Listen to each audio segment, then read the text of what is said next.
जय श्री राम। श्री रामचरितमानस के सुंदर कांड में हमने सुना कि विभीषण जी प्रभु श्री राम जी के शरण में आ जाते हैं और रावण पीछे पीछे अपने दूत भेजते हैं। दूत सारे पकड़े जाते हैं और फिर बंदी बना देते हैं। उसी दरमियान लक्ष्मण जी सामने आते हैं और लक्ष्मण जी को जब दया लगती है तब वो सारे दूत को छुड़ा देते हैं और कहते हैं कि रावण के हाथ में यह चिट्ठी देना। दोहा नंबर 52। कहे मुखागर मूढ़ सना मम संदेश उदार, सीता दे मिलो नता आवा काल तुम्हार। अर्थात फिर उस मूर्ख से जबानी यह मेरा उदार संदेश कहना कि सीता जी को देकर उनसे श्री राम जी से मिलो, नहीं तो तुम्हारा काल आ गया समझो। तुरत नाई लक्ष्मण पद माथा, चले दूत बरनत गुण गाथा। कहत राम जस लंका आए, रावण चरण शीस दिन नाए। लक्ष्मण जी के चरणों में मस्तक नवाकर श्री राम जी के गुणों की कथा वर्णन करते हुए दूत तुरंत ही चल दिए। श्री राम जी का यश कहते हुए वे लंका में आए और उन्होंने रावण के चरणों में सिर नवाया। बिहसी दसानन पूछी बाता, कहसे न सुख आपनी कुशलाता। पुन कह खबर विभीषण कैरी, जाहि मृत्यु आई अति नेरी। दसमुख रावण ने हंसकर बात पूछी, अरे शुक, अपनी कुशल क्यों नहीं कहता। फिर उस विभीषण का समाचार सुना, मृत्यु जिसके अत्यंत निकट आ गई है। करते राज लंका सठ त्यागी, होई ही जाव कर कीट अभागी। पुन कहु बाल कीस कटकाई, कठिन काल प्रेरित चली आई। मूर्ख ने राज्य करते हुए लंका को त्याग दिया, अभागा अब जो का कीड़ा बनेगा।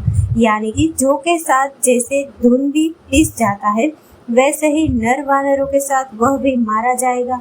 फिर भालू और वानरों की सेना का हाल कहा, जो कठिन काल की प्रेरणा से यहाँ चली आई है।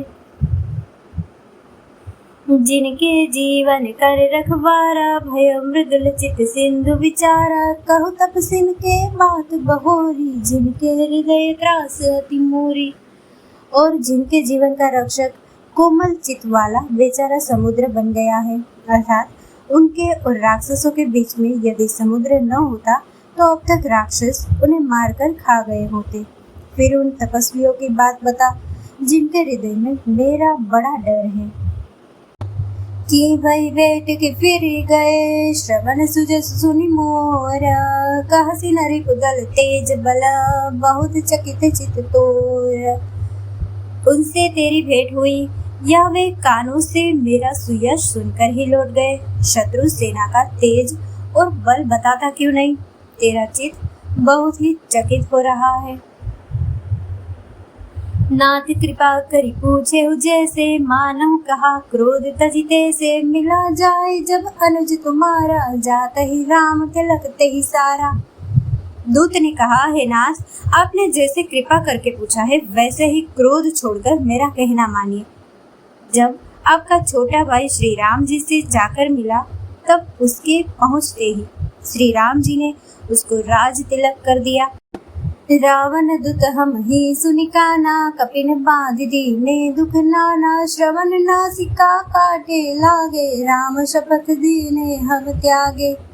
हम रावण के दूत है, यह कानों से सुनकर वानरों ने हमें बांधकर बहुत कष्ट दिए, यहाँ तक कि वे हमारे नाक कान काटने लगे। श्री राम जी की शपथ दिलाने पर कहे उन्होंने हमको छोड़ा।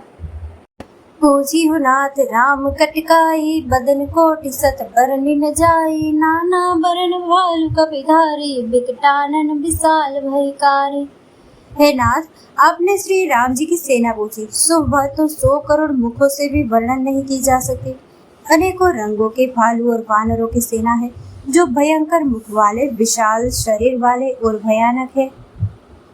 जयपुर दहेव हतेव सुत तोरा, सकल कपिन महते ही बल थोरा। अमित नाम बट कठिन कराला, अमित नाग बल विपुल विशाला। जिसने नगर को जलाया और आपके पुत्र अक्षय कुमार को मारा, उसका बल तो सब वानरों में थोड़ा है। असंख्य नामों वाले बड़े ही कठोर और भयंकर योद्धा है। उनमें असंख्य हाथियों का बल है और वे बड़े ही विशाल है।